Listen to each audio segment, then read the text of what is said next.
ฮักแพงบุญล้นทับแม่ฮักคันหนึ่งโอนเงินมาให้ซื้อสร้อยทองนั่งหนัก3 กว่าบาทโอ้โหแข่งเหือแข่งแพ้มันแข่งกันได้แต่แข่งบุญวาสนามันแข่งกันบ่ได้อีหลีทักทายสบายดี FC ทุกทานกันแล้วกันมาพบมาพ่อกันคลิปนี้ขอยกย่ายไส้สวยจากเรื่องราวของน้องธิดาลาวกับเรื่องอาอายสกุลณพรขอทักทายสบายดี FC ของน้องหักแพงวรัญญพรกันแล้วกันท่านผู้ชม FC แฟนคลับเจบอลาวก็ห่างหายไปเกือบเป็นมื้อเกือบเป็นมื้อบ่ได้เฮ็ดคลิปเฮ็ดข่าวเพราะว่าไปติดตามเนาะพักดันศิลปินน้องใหม่ชื่อว่าน้องธิดาลาวจากสาวเมืองนครสวรรค์เขตท่านผู้ชม FC แฟนคลับตอนนี้กำลังเป็นกระแสโด่งดังอยู่แวดวงการหมอลำเข้าวงการมา20 กว่ามือมาไล่แสนแตกแล้วมื้ออื่นนี่ไปงานฮับเซิร์นของเสียงวี6คงจะได้เห็นน้องข้องมาไล่แสนพวงแรกท่านผู้ชม FC แฟนคลับก้าวเข้ามาสู่หัวข้อหลักของพวกเฮาทุกคนไผเป็น FC ของฮักแพงก็คงจะได้เห็นแล้วแหละตั้งแต่มื้อวานนี่พุ่นน่ะน้องฮักแพงเนาะน้องฮักแพงได้ออกเคลื่อนไหวได้ไปห้านทองแห่งหนึ่งความจริงแล้วนะน้องฮักแพงมีทองเส้นหนึ่งอยู่แล้วแต่คุณแม่เจ้าบุญทุ่มทันนี่เพิ่นอยากให้สร้อยทองของน้องฮักแพงนี่มันใหญ่กว่าเดิมเลยโอนเงินมาให้เพิ่มเติมบวกใส่กันรวมๆแล้วกับทั้งหมดคือให้มันเป็น3 บาทท่านผู้ชม1 บาทปัจจุบันนี้ถ้าเป็นเงินกีบ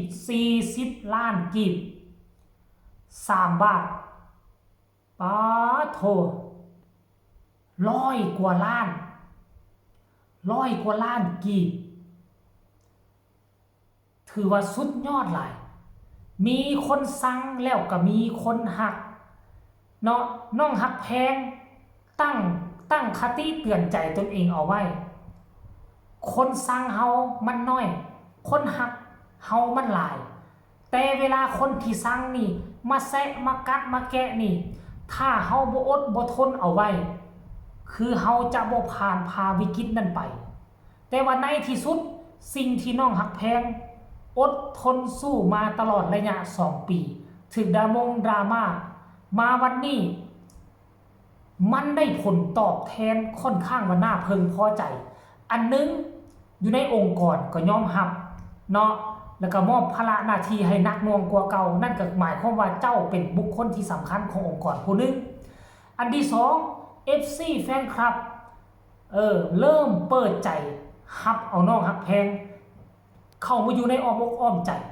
บางคนบ่เคยให้มาลัยก็เริ่มให้บางคนบ่เคยเอ่ยถึงก็เอ่ยถึงอันนี้คือมากผลความอดทนสู้มื้อวานนี่ท่านผู้ชมน้องฮักแพงก็ได้ออกมาเคลื่อนไหวว่ามื้อสันวันดีก่อนอื่นเลยหนูต้องขอกราบขอบพระคุณ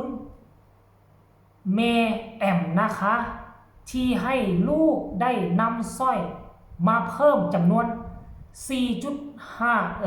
45.48 กรัมและยังโอนกำลังมาให้หนูอันนี้มันอย่างกำลังมาให้หนูยังโอนมาไล่มาให้หนูบ่ได้เปลี่ยนเป็นของขวัญย้อนหลังวันเกิด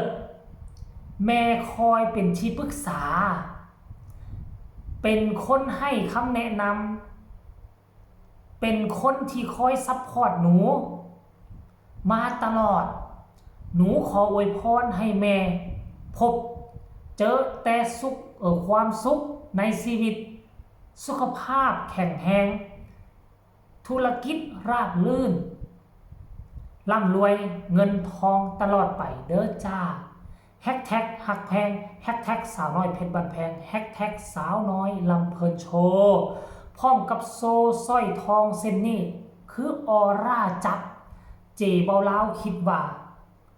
ห้านทองต้องเป็นสปอนเซอร์แล้วล่ะนางไปยืนถ่ายรูปแบบนี้นะโอ้ยจับนางเอามายืนถ่ายรูปจับถาดทองแบบนี้แล้วอยู่หน้า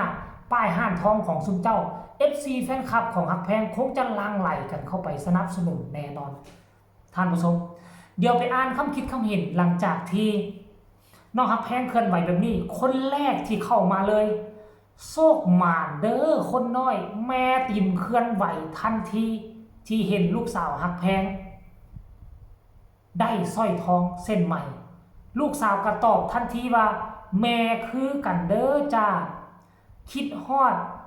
เด้อจ้าว่าสนิโอ้ยจังว่าหวานเนาะแม่ลูกนี่น้ำหวานบอกว่าปังค่ะคนเก่งฮักแพงก็ตอบว่าขอบคุณพี่น้ำหวานนะคะผู้ต่อมากับแก้มปังจ้าเอ้ยฮักแพงตอบหมดทุกคนเลยคนนี้ก็บอกว่าปังเต้าคนนี้บอกว่าปังเด้อหนูปังแม่แอมคือที่สุดฮักหนูมากปังครับว่าสั้นคนนี้บอกว่าพอวอนเข้าซีนส้มหนูตลอดเลยนะว่าสั้นเดวันไหนสำคัญไหว้ขอพรสักครั้งนะว่าสั้นเนาะต่อมากับผู้นี้บอกว่าสุดยอดไปเลยแม่แอมลูกอย่าลืมพระคุณท่านนะและทุกท่านที่อยู่เคียงข้างหนูนะลูกฮักแพงก็มาตอบว่าครับพ่อว่าสันเดครับว่าสันคนนี้บอกว่ารักษาน้ำใจของแม่แอมไว้อย่าให้เสื่อมคลายนะลูกแม่ผู้สร้างประเสริฐคนนี้บอกว่ายินดีด้วยนะลูกขอบพระคุณแม่แอมมากนะคะปังจ้าลูกว่าสันเดขอบพระคุณแม่แอมค่ะดีใจกับลูกสาวปังจ้าขอบพระคุณแม่แอมที่รักและอินดูน้องฮักแพงมิวนักยักษ์ก็มาว่าปังนะว่าสันเดผู้ต่อมาก็บอกว่าปังมากลูกสาวขอเป็นคอมเมนต์สุดท้ายแม่แอมน่ารักไม่เคยเปลี่ยนแปลงเสมอต้นเสมอปลายกับลูกสาวมากเด็กผู้หญิงใส่เล็กๆน่ารักเส้นใหญ่เก็บไว้เป็นสินทรัพย์อีกอย่างอันตรายจ้าท่านผู้ชม FC แฟนคลับนี่คือบรรดาพ่อแม่ที่เห็นแม่แอมซื้อสร้อยทองให้กับน้องฮักแพงใหม่ต่างก็มุ่งเป้าเข้าไปขอบบุญขอบคุณ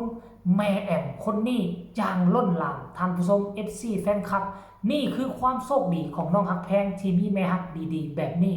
อีกคนหนึ่งฝากทุกคนกดไลค์กดแชร์กดติดตามเอาไว้ให้แน่เพื่อจะบ่พลาดในคลิปต่อไปที่สำคัญอย่ากดข้ามโฆษณาพบกันใหม่ในคลิปหน้าสำหรับคลิปนี้สบายดี